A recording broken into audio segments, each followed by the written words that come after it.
What's going on, guys? Welcome back to another episode of Sloppy Saturdays. And today we are going over the Georgia Bulldogs. Yes, as college football has been approaching, we have been getting into our previews. And today we're talking about the Georgia Bulldogs and why I have some concerns for them. When we look at this Georgia Bulldogs team in the trenches, when we look at them on the defensive side of the ball, on the offensive line, we know this team is going to be great. But we saw last year the concerns for this Georgia offense. And a lot of the flack fall on Carson Beck, which I believe was just unnecessary. We know the expectations coming into last year with Carson Beck. He was supposed to be the best quarterback in college football. He was supposed to be the number one pick in the NFL draft. All that didn't happen. And I think it was largely because of the offensive weapons surrounding Carson Beck. When we look at that Georgia receiving corps, when you look at guys like Dylan Bell, Arian Smith, those guys, Dominic Lovett, those guys were leading the SEC in drops as a receiving corps. When we look at their running back room, I think we could have all expected a little bit more out of Trevor Etienne. Nate Frazier was solid, but again, wasn't one of the best backs in the SEC at all. And they had no go-to playmaker on this offense. With that, why I believe Carson Beck did not deserve as much flack as he did. He got them to the SEC championship game. Obviously, he got injured in that game. Gunnar Stockton came in and weathered the storm a little bit and got them out of that game and won the SEC for them. Then we see Georgia last year against Notre Dame. Gunnar Stockton looked like a deer in headlights. That Georgia team only put up 10 points. They couldn't move the ball the whole entire game. And it felt like if Notre Dame got in the end zone twice, that game was wraps, and that's exactly what happened. Now you're talking about an offense in Georgia that I believe is under the same question on who's going to be the playmaker in this offense. And you have Gunnar Stockton taking over with very different expectations than Carson Beck. Like I said, Gunnar Stockton so far has showed us absolutely nothing. When we look at the Texas game, he barely got out of that. Didn't really do much there. When we look at the Notre Dame game in the college football playoffs, he could not get this offense moving at all. 10 total points for a Georgia offense. And now you're expecting him to come into this Georgia offense that I don't think is going to be much improved. And you have national championship hopes. I just don't see it. Again, I think Georgia is definitely going to be a college football playoff team because, like I said, when you look at the trenches, when you look at the returners on this defense is going to be one of the top defenses in the country. Yet again, this defense is going to be absolutely elite. Last year, you could argue this defense was the best defense in the country. And that's where I think they're going to stand this year as well. And like I said, this offensive line is fully returning as well. So he's going to have great protection. But my question is, with Gunnar Stockton definitely not being one of the top quarterbacks in the SEC, and questions to who's going to be the key playmaker for this Georgia team, how is this Georgia offense really going to pedal himself to be a national championship contender? When we look at 2 years ago previously, when you had Ladd McConkey, Brock Bowers, like that offense was phenomenal. And that's why we expect the Carson Beck to take that jump. But now, again, very similarly, like I said, who's going to be the playmaker? Who's going to be the elite playmaker in the SEC? Because when we look at this SEC, there are offenses that I believe are miles apart of Georgia. When we look at Texas, obviously you have the better quarterback there in Arch Manning. You have Wisner. You have Baxter. You have DeAndre Moore. You have Wingo. Like, that offense is phenomenal to me. When we look at LSU, who we talked about yesterday, you got 3 track stars. You got Garrett Nussmeier, who's going to be a first-round talent. You have Caleb Durham at the running back position. That's going to be a great running back in the SEC. Was one of the best freshmen last year. When you look at Alabama, you have one of the best playmakers in the entire country in Ryan Williams. Ole Miss, I expect to be a little better on the offensive side of the ball. When you talk about Florida, they have the better quarterback in DJ Lagway. South Carolina has the better quarterback in Lenore Sellers.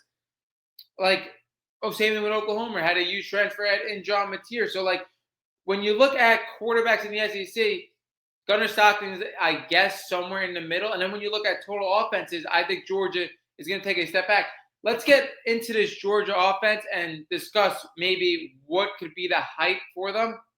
When we look at this Georgia offense, they bring in Kobe Young, transfer portal guy out of Miami. Didn't really get much production last year, but again, was on one of the top offense in the country. They bring back Dylan Bell as a senior.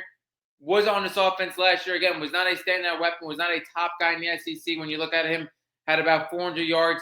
Can he make a jump his senior year? Possibly. And then this is the guy as a transfer portal ad that I think is going to be the biggest X factor for this Georgia offense. He's the one guy that I could truly say, hey, this guy could be one of the top playmakers in the country. It is Zachariah Branch. Zachariah Branch is one of the most explosive players in the country.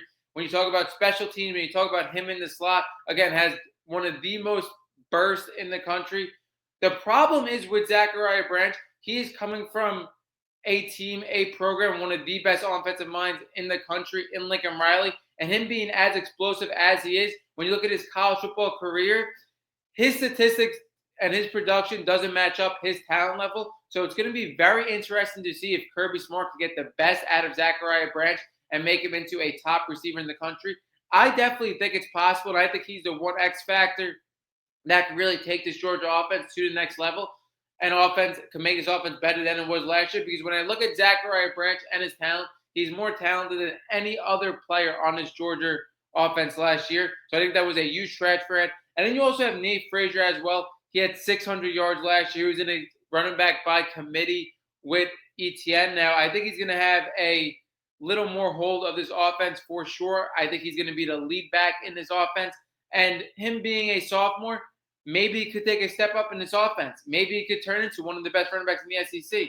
Again, it's all projection plays. Then you also have Josh McCray out of Illinois as well. You're looking at a guy with double-digit touchdowns in the Big Ten last year. So their running back room definitely isn't bad, but is their running back room going to be one of the best in the SEC? That's the main question mark. If you could take Nate Frazier and Nate Frazier to have this jump in the SEC, and then you could also have Zachariah Branch, a guy that's one of the most talented players in college football, finally take that jump in production and be one of the best wide receivers in the country, like you could really see a jump in this Georgia offense and our questions be answered. Then you have these complementary options like Dylan Bell and Colby Young. Those guys could be really good. One guy that I really have a lot of hope for as well, I guess because he was so hyped coming in, is Oscar Delp. I think Oscar Delp, with his potential as well, kind of the same thing as Zachariah Branch, a guy that could be a top tight end in the SEC for sure if everything is able to get out of him. But again, this offense is going to need a lot of help because, like I said, similar talking about last year, like Carson Beck was coming as one of the best college football quarterbacks in the country, and I still believe he was one of the best college football quarterbacks last year. He was coming in as a guy that was projected to be the number one pick. That is not the same case with Gunnar Stockton at all. Gunnar Stockton has a lot to prove. We talked about how in the college football playoffs looked like a deer in headlights. Like to come into an offense with the same questions as last year, but not have the same talent at quarterback, even though a lot of stuff seems to be given, because you talk about Georgia, you talk about Kirby Smart, you expect them to be right there at the end of things. It's not given. Gunnar Stockton definitely has to earn it. I know he was at the Man and Passing Academy as well because he is the Georgia quarterback, but again, we don't have the same expectations for Gunnar Stockton that we did with Carson Beck, and you have the same style of offense as well. Like I said, I could keep repeating it all video. I have major question marks for this Georgia offense. But again, this defense is going to be so solid. When you look at this defense, you have everybody returning on this defense that has played for Georgia last year. Again, not all stars returning, but everybody that played for Georgia last year is going to be back as a starter this year, besides one, Eli Mendoza, who I think is actually a very good transfer as well. You have Zion Branch, who I think is going to be really good for this Georgia team that I think is underrated in this depth chart as well. This Georgia defense, this Georgia offensive line, this Georgia team in the trenches is going to make them a college football playoff team for sure. But again, my question mark for this video and what I want to hear from you guys, is this offense going to be enough to possibly propel them to an elite college football team, to a team with college football national championship hopes? Again, like I said, you're going to need to get the most out of Nate Frazier, Zachariah Branch, and Oscar Delp. We're going to look at their schedule real quick before we end this video. When you look at their schedule, again, you're looking at, in my opinion, a floor of 3 losses because this Georgia team is just so talented. Like I said, they're going to be one of the best defensive teams in the country. Their defense is going to be absolutely elite, and they have the best coach in the country for sure. When you look at Marshall, Austin Peay, they get to very well ease into the season with those first 2 games. They play Tennessee at Tennessee. That's going to be a tough game, especially because, like I said, this Georgia offense, this Georgia team is not what it was in years past, but I think they're definitely the better team than Tennessee, especially Tennessee losing their quarterback. They still have quarterback questions. I think Georgia wins that game. Georgia versus Alabama, that's going to be a very tough game. That's going to be a 7:30 game on ABC. I think that game is going to be extremely tough for them. Alabama, I think, is very similar to Georgia in the sense of, like, those teams, like, looking at them now, they're not at the height of college football like they once were. Everything's being more even now with the transfer portal and NIL. Both teams have question marks at the quarterback position, first-time starters. That's going to be a very, very close game. That's going to be a game Georgia has to win. Georgia has to get the upper hand of. They play Kentucky. That should be an easy win for them. Then when you talk about Auburn being one of the most improved teams in the SEC, but again, Georgia has to handle business against Auburn. Can't afford a loss there. Can't afford a loss there. Ole Miss is going to be one of the tougher games on the schedule as well. We'll see how Austin Simmons takes care of this Ole Miss offense.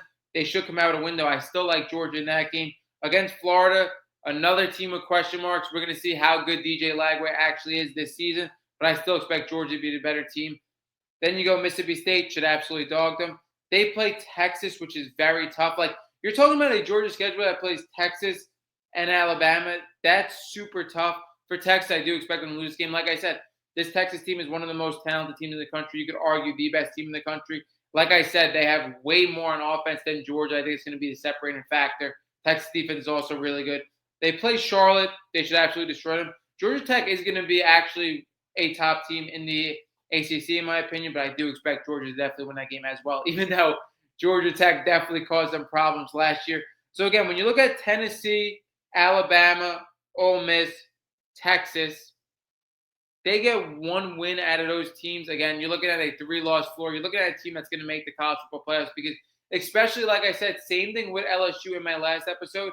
Like, if you talk about Georgia with name value in the SEC, if there's going to be a couple of 3-loss teams make the college football playoffs, like I expect there to be, Georgia's going to be the one that gets the bid in for sure. And again, they're going to come up with a win against Alabama, Tennessee, Texas. Like, they're going to come up with a win or two for sure. They're not going to drop all 3 of those games.